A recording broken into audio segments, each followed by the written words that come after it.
The story begins with the protagonist reflecting that having his most beloved person return his love is all he needs.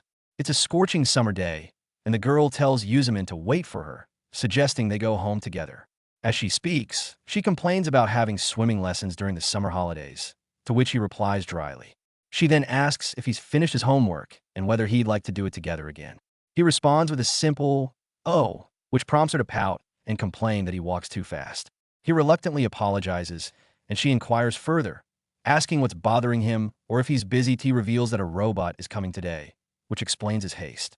She quickly understands and curiously asks what kind of person the robot is. He admits that he doesn't know and will have to wait until the robot arrives to find out. She imagines a scenario in her head and, excited, says she also wants to see the robot, urging them to hurry home. He tells her to wait for him. Deep down, he feels that this summer holiday will be unforgettable, though he has no concrete reason to think so, just a strong intuition that will soon prove accurate. When they arrive home, a beautiful girl opens the door, welcoming them with a smile. Both he and the girl are surprised by her appearance. Their mother explains that she applied for a host family recruitment program and that although this girl looks human, her heart is still incomplete, so she will be learning while living with them. Since there are no men in the house, managing all the household chores has become difficult. The robot girl serves them drinks and introduces herself as Ichiko. The boy responds with a nonchalant okay, while the little girl comments that Ichiko is quite different from what she expected. He agrees, adding that he wasn't told the robot would be a girl, to which the little girl teases him, asking if that bothers him. He replies that it doesn't bother him, though he finds it somewhat boring, remarking that Ichiko must be terrible at games. In response, Ichiko confidently states that she's actually quite skilled at games, prompting him to joke that she's not a girl then. The little girl smacks him playfully, and Ichiko laughs, observing how close the two are. His mood shifts slightly, and he questions internally whether Ichiko will be living with them every day from now on. The following morning, he wakes to Ichiko greeting him, telling him that breakfast is ready. She mentions that she heard from his mother that he enjoys fried rice, so she tried her hand at making it. As he sits down to eat, he notices that his mother has already left for work. Ichiko asks for his opinion, hoping he likes the meal. He thanks her for the food, and she explains that she'll be handling the cooking from now on. She encourages him to let her know if there's anything specific he'd like or if there are particular flavors he enjoys. However, after taking his first bite, he suddenly starts coughing. Concerned, Ichiko asks if he's all right. He quickly gulps down some water and explains that the food tastes strange, suspecting she used sugar instead of salt. She tastes it herself and, realizing the mistake, smiles, commenting that mishaps like this happen. He gazes at her with a repressed smile, though something about her worries him. Later, he sits on the balcony, sketching a plant in his notebook for his homework. Ichiko quietly approaches from behind, startling him as she asks what he's doing. He responds that he's working on homework, to which she sympathetically remarks that it must be difficult. As he looks at her, she notices his gaze and asks what's on his mind. He brushes it off, saying it's nothing, but she figures out that he wants help with his homework. Offering to assist, she admits that while she's not skilled in many things, drawing is her specialty. With her help, he ends up with a beautifully detailed drawing. She smiles and tells him to keep it a secret, but he protests, explaining that it's too perfect. No one would believe it was drawn by an elementary school student, since it looks like a photograph. He asks if she could draw something less skillful, but she replies that she can't. Disappointed, he tells her he can't submit it, and she looks saddened by this, as she had worked hard on it. Trying to cheer her up, he suggests forgetting about the drawing and asks her to help water the flowers instead. She agrees with a smile, promising to handle the task, and assures him she won't forget, unlike humans sometimes do. Just then, his friend enters the balcony and begins watering her own flowers. He asks if her sunflower has already bloomed, and she confirms that it has. In turn, she inquires about his plant, and he admits that it hasn't bloomed yet. She then asks about Ichiko, and he replies with some exasperation that they ended up with a clumsy one. He complains that Ichiko puts tissues in the laundry, threw away his school papers, and when he asked her to buy ice cream, she left it out until it melted. His friend remarks that listing all her mistakes would be endless and comments that he seems to have it rough. He agrees, saying that even during the summer holidays, he can't fully relax as long as Ichiko is around. Unbeknownst to them, Ichiko overhears their conversation. She quietly remarks that despite everything, he has been looking forward to it all along. He then recalls how, when his father was still alive, they used to have fun together every day, and he wishes he could return to those times. Even though he knows it's a foolish thought and understands that no one can replace his father, the longing still lingers. As Ichiko waters his plant, she suddenly notices that it has bloomed. Excited, she informs him, and he realizes that he had forgotten about it entirely, having left it in her care. She reminds him that he needs to record it in his observation diary. He acknowledges her help, noting that she's at least capable of handling tasks like this, and his opinion of her shifts. However, he then notices the Gajimaru plant and asks about it. Ichiko explains that while she's watered it every day, it hasn't been looking healthy lately. He explains to Ichiko that she overwatered the Gajimaru, even though he had only instructed her to water the sunflower. She immediately apologizes and promises to buy a new one. He responds sharply, telling her that replacing it with a new plant holds no meaning. Their mother then interjects, explaining that the Gajimaru had been nurtured by her late husband. She also asks her son if he had made Ichiko water the plants, reminding him that it was his homework, so he has no grounds for complaint. Ichiko apologizes once more, saying she didn't know the Gajimaru should not be watered frequently. In a harsher tone, he tells her not to show him that sad face because it annoys him. With tears welling in his eyes, he remarks that there's no way something like her could ever understand his feelings, and it's impossible for her to have a heart. He storms off, leaving Ichiko worried. His mother tries to comfort her, assuring her that it isn't her fault. Later, a man tells Q's mother that the idea of a robot having a heart might seem foolish to some, and it's far more complicated than people think. The concept of heart isn't something that can be understood overnight. He explains that, in an effort to teach robots about emotions, they've implemented a host family program. Young children, being full of energy, are ideal for this learning process, which is why households with a child around 10 years old are encouraged to participate. Additionally, priority is given to single-parent households that could benefit from the support of a robot. In exchange for teaching the robot about human emotions, the robot helps with household chores, creating a mutually beneficial arrangement. The man asks Q if he's interested in making a new friend, but Q replies that he's unsure if he can get along with the robot. The man reassures him that if he opens his heart, he will undoubtedly grow to like them. After all, his goal is to create such a robot, and it's up to Q to help in that process. Later, Q notices a plate of fried rice left on the table with a note and calls for Ichiko, but she is nowhere to be found. While riding his bicycle, he reflects on their earlier argument and realizes he may have been too harsh on her. Looking back, he acknowledges that she always tried her best to be helpful. She had never once forgotten to water the plants, and none of her mistakes were made with bad intentions. Determined to find her, he searches everywhere but cannot locate her. Eventually, he returns home. His friend finds him and asks why he skipped swimming class, telling him the teacher is angry. He explains that Ichiko has disappeared, so he spent the day searching for her, leaving no time for swimming. His friend then reveals that she saw Ichiko heading to the rooftop.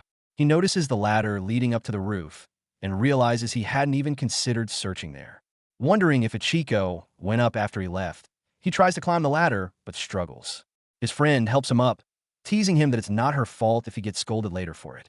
He expects a robot like Ichiko to be able to climb without assistance, but as he reaches the top, he finally sees her. Ichiko notices him and immediately worries, asking if he climbed the ladder all the way up, warning him it's dangerous. He doesn't respond, silently thinking that she is just a robot after all. What looks like emotion on her part is merely a program designed to replicate human behavior. Even if he faces her sincerely, it's pointless, he thinks. He calls himself an idiot and apologizes for how he treated her the previous day. Even though he understands logically, something tugs at him emotionally. Suddenly, he feels dizzy and collapses. When he regains consciousness, Ichiko's face is the first thing he sees. She looks relieved that he's all right. He tells her he's fine, just a little lightheaded, and attempts to get up, but she gently restrains him. Ichiko explains that she had been staying on the rooftop because she thought her presence in the house made it hard for him to relax. She had hoped that by staying away, he wouldn't have to see her. That's why she was so surprised when she saw him come looking for her.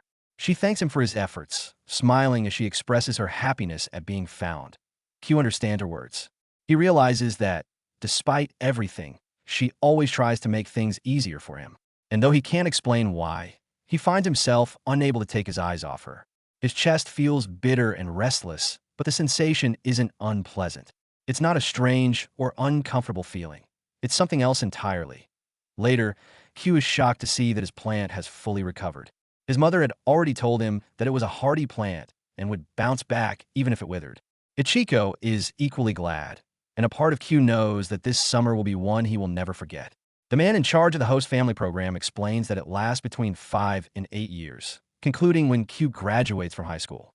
As the summer progresses, the humid August wind gently wraps her. Ichiko is busy memorizing the names of the students, and after she finally succeeds, Q remarks that it's only to be expected of a robot. She wonders aloud if she will get along with them, and Q reassures her, saying that he will be there as well. If anything goes wrong, he'll help her out. She suggests they walk home together tomorrow, and he agrees. The next day, Ichiko introduces herself to the class. She explains that to better understand the human heart, she is staying with Q's family. She shares that her hobbies include memorizing things, and to prove it, she demonstrates her ability by recalling the names and faces of all the students. A boy, skeptical, accuses her of lying, saying there's no way she knows everyone's names. Calmly, Ichiko responds by saying his name and even calling him by his nickname, which leaves him and the others in awe. Soon, Ichiko becomes the talk of the school. The students are abuzz, gathering around her, bombarding her with questions. Q, who had worried about her fitting in, realizes his concern was unnecessary. She made friends quickly. She spots him, waves, and calls out to him. The girls are taken aback that she uses Chan with Q's name, a term usually reserved for someone close. One of the girls asks Q's friend if she's okay with this, and she responds, confused, asking what she means. The girl clarifies, wondering if Q and Ichiko being together so often, both at home and at school, might lead to him falling in love with her. Stunned, his friend denies it, saying there's no way Q would fall in love with a robot and insists they're just friends. Her friend, however, questions if she can say that so lightly, pointing out that Ichiko seems more mature in many ways. Meanwhile, some girls are reading a manga. Ichiko notices and asks if it's a new series. One girl with glasses inquires if Ichiko has read it, and she replies that she has. She also mentions that there's a drama adaptation that she watches weekly. The other girl expresses concern that the drama might spoil the story, but Ichiko says she enjoys both versions because she's trying to learn about emotions. The girl excitedly mentions that the kiss scene is the best part, and everyone agrees. Ichiko, curious, asks if they want to try kissing, leaving the girls shocked.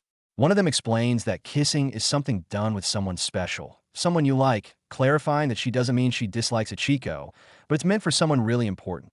Q watches this interaction from a distance, thinking to himself that Ichiko seems to be managing just fine, even without him around. During a game, Ichiko attempts to throw a ball, but does so poorly. The others urge her to throw properly.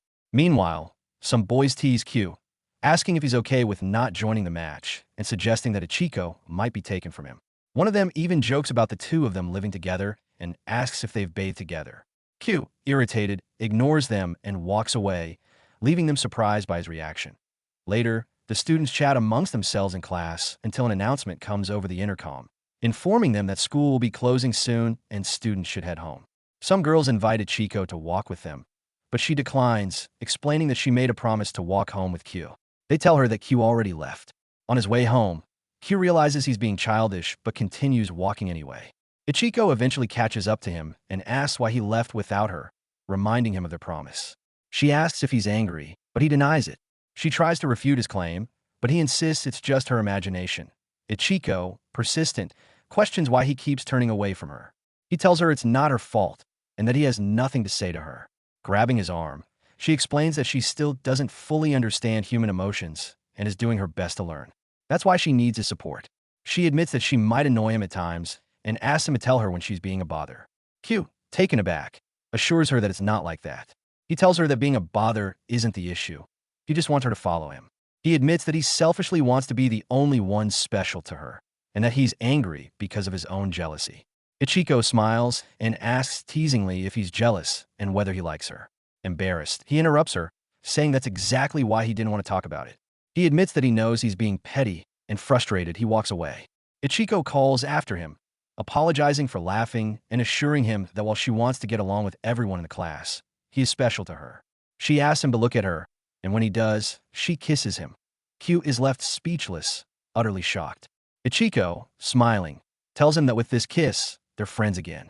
She explains that she had heard kissing is something you do with someone special. Q, flustered, stammers that it's a different kind of special. Meanwhile, his friend, who had been watching the entire exchange from a distance, is left in complete disbelief. I is 11 years old, and her favorite food is chocolate. A few years ago, a woman informed Q's mother that they had just moved in next door, introducing themselves as the Irie family. She mentioned that her daughter, I, was in the same grade as her son, and her son, 2 years older, was in third grade. Q's mother expressed that it was wonderful that they were around the same age, remarking that they could learn from each other. I's brother and Q quickly became friends, and I, eager to fit in with them, joined in their games. However, when she lost, Q would comment on her lack of skill. Despite not being very good at games, I was determined to continue playing with them, and over time, she became the best. When she eventually celebrated a victory, Q remarked that she had become too strong. She cheerfully offered snacks, asking him to try some, but Q noted that she always brought the same chocolates. Her brother explained that they were her favorite, which is why their home was always stocked with them. As time passed, her brother entered middle school and became busy with club activities, causing them to play together less often. I deeply cherished the times when the three of them played together and often found herself reminiscing about those days. She reflects on something she witnessed the previous day. Her brother, noticing her efforts, compliments her on the outfit she put together, though she confesses that she spent the entire night thinking about it and hadn't slept at all. There's no way, she thinks, that she hasn't realized the situation between Q and Ichiko. Q, seemingly oblivious, asks if she has ever gone out with a dog. Confused, she asks what he means, and Q explains that Ichiko doesn't understand the importance of certain things. To him, it was like a dog licking his face, something unserious and not real. I asks if he truly believes that, and though still uncertain, she finds herself accepting his explanation for now. To her, it starts to make more sense. After all, he can't really date a robot. She then inquires about Ichiko's whereabouts, and Q tells her that Ichiko left early because she had class duties today. I feels a growing sense of urgency, knowing that she can't just let things continue as they are. She needs to make a move. Tentatively, she asks Q if he wants to walk home together since they haven't hung out in a while. She suggests that they could play games together. However, Q reveals that he has already promised to walk home with Ichiko, adding that, since they all live in the same building, they could walk together. I is crestfallen. Sometimes she wonders how she could have fallen for someone like Q. It's always about Ichiko lately, and I questions what Q gets from spending so much time with a robot. Frustrated, she wishes he would at least notice her more. He didn't even recognize the new skirt she was wearing. Ichiko suddenly appears behind, startling her. Ichiko apologizes, explaining that she was just passing by on her way to complete her class duties.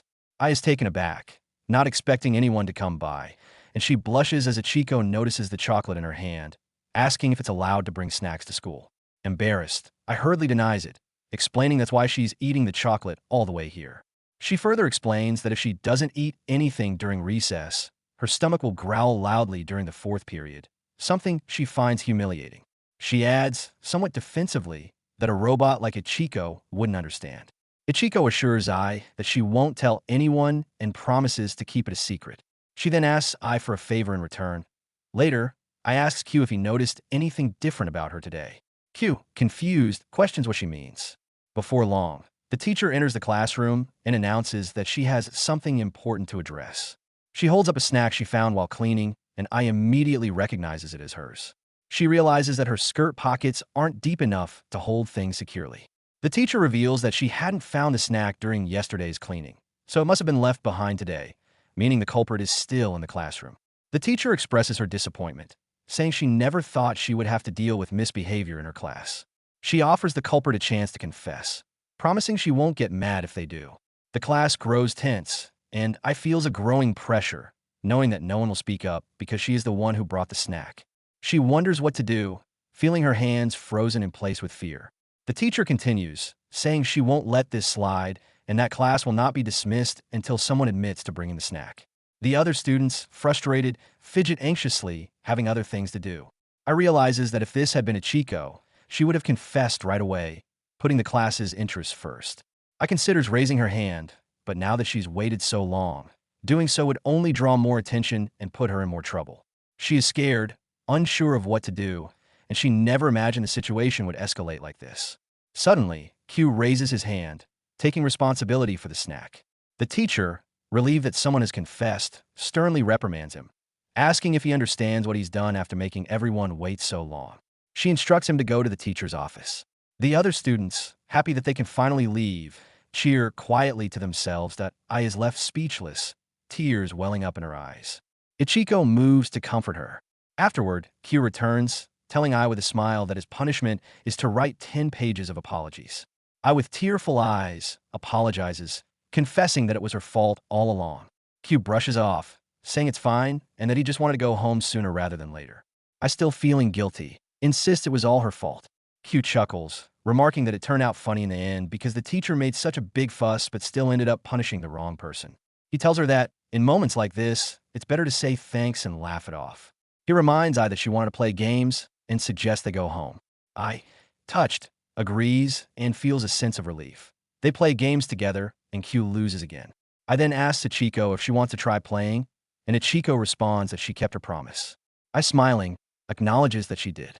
She recalls the favor Ichiko had asked of her and nervously wonders if it's really okay. Ichiko just smiles in response, leaving Ai feeling conflicted.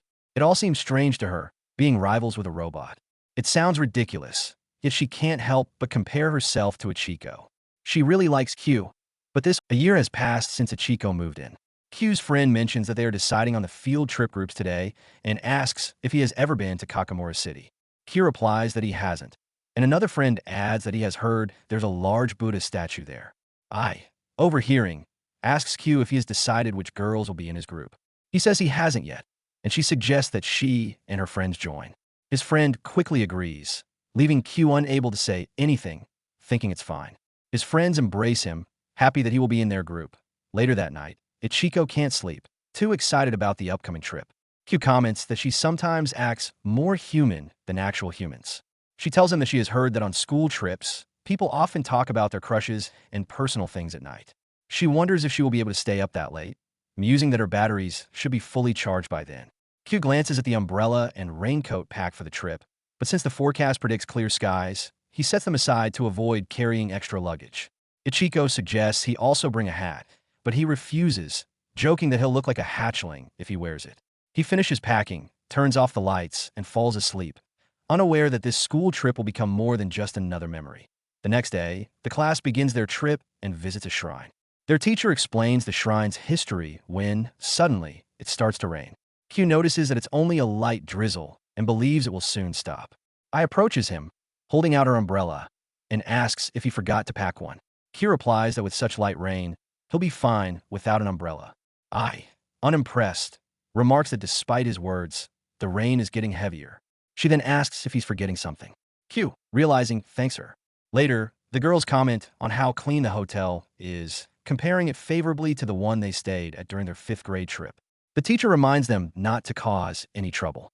At the hot spring, Ai feels embarrassed about bathing with everyone and contemplates making an excuse, but decides against it since lying isn't the right thing to do. She spots Ichiko and asks if she's okay with taking a bath.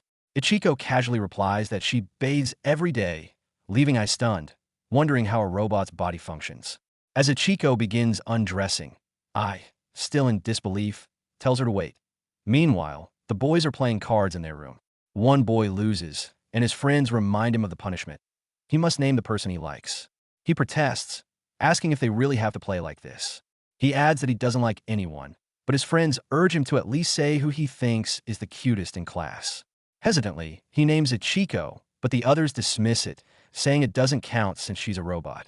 Pressed further, he then says Irie, and they immediately begin teasing him. One of his friends, grinning, reveals that Ai likes Q, leaving him stunned. The others confirm it's true, pointing out that Ai and Q shared an umbrella earlier and live in the same building, asking if they're going out. Q, flustered, explains that it's not like that. While it's true that they talk often and are close, they aren't dating. His friend then asks what he thinks about Ai, and Q admits that he likes her, leaving everyone stunned. Just then, the teacher enters the room, scolding them and telling them to go to sleep. Afterward, Q clarifies that he doesn't like Ai romantically, only as a friend. His friends groan, thinking it's a lame answer, and press him further, asking if he really doesn't have feelings for her. Confused, Q admits that he doesn't quite understand what it feels like to truly like someone. One friend chimes in, offering a method to figure out if someone likes him or not, holding hands. Meanwhile, in the girls' room, Ai's friend asks if she likes Q. Ai admits that he doesn't see her that way, leaving her friend stunned. One of them suggests an idea, holding hands. Coincidentally, Q's friends had suggested the same thing. Both Ai and her friends are taken aback by the coincidence. Ai's friend goes on to explain that Q only views her as a childhood friend, so she should use this trip as an opportunity to change that by holding his hand. On the other side, Q's friend explains that holding hands will help Q figure out his true feelings. If he holds Ai's hand and his heart starts racing, he won't want to let go. Similarly, Ai's friend tells her that if she holds hands with Q, he will start to see her more as a girl. And tomorrow, each group will have time to explore on their own, giving her the perfect chance. I wonders if this plan will actually work, hoping it will make Q see her differently. As the night grows late, they all finally go to sleep. On the train, Q's friend enthusiastically announces that their first stop will be Hisetara Temple, followed by a lunch of Shirasadon. He encourages the group to show some energy, adding that, as their leader, he will get mad if they don't. Q, however, remains distracted, still preoccupied with what happened the previous night. He wonders if there will ever be an opportunity for him to act on it. In another group, a girl asks why they came all the way to Kamakura just to eat McDonald's. A boy reminds her that he already said he doesn't want to eat Kaisendon. The girl retorts that he's just being picky and questions why they all have to cater to Yamada's preferences. The boy counters by pointing out that their chosen restaurant is far away, while McDonald's is conveniently nearby. The girl, ignoring him, says she wants to try the local mochi, to which the boy taunts her, saying she's always thinking about food, which is why she's chubby. The girl, now angry, begins arguing with him, and the boy suggests they split up. He turns to Ichiko, asking her what she plans to do. Meanwhile, Q's friend suggests they race to see who can reach the top of the hill first, with the loser having to buy everyone juice. Without waiting for a response, he sprints ahead. Q, realizing he has to hurry, picks up his pace. Ai, struggling to keep up, grows tired and wonders how everyone else has so much energy. Q teases her, saying that with a weak body like hers, she'll end up buying drinks for everyone. Annoyed, back, telling him to shut up because she didn't even agree to the race. In response, Q offers her his hand. Stunned, Ai hesitates for a moment before he reassures her, saying it might be easier for her to walk if they hold hands. She takes his hand, her mind racing. If he wasn't interested in her, he wouldn't do something like this, right? Q, on the other hand, wonders if his heart is racing. His pulse is definitely quicker than usual, but he chalks it up to being out of breath. Still, the sensation doesn't feel wrong, and he isn't thinking about letting go of her hand. He asks if she's all right. She smiles warmly and thanks him, prompting him to tell her she's cute when she smiles. As he says this, he wonders if this is what people call love. Later, as they return to the train, their group leader informs them that their next stop will be Inashima Station, where they'll make kokedamas. A girl in the group asks what a kokidama is. Q, glancing around, notices Ichiko alone and feels a sense of unease. It's not like her to stray from her group. Then, an announcement comes over the speaker, informing them that they'll soon arrive at Kamakura High School Station. Without a second thought, Q gets off the train, telling his group that he'll catch up with them later and they shouldn't wait for him, that he sets off to find Ichiko, hoping that his earlier sighting was just a mistake. His heart races with worry as he searches for her, telling himself he can still catch the next train to Inashima if everything is fine. Suddenly, he spots her and calls her name. She turns around, surprised, and asks what he's doing there. Q, ignoring her question, demands to know where her group is.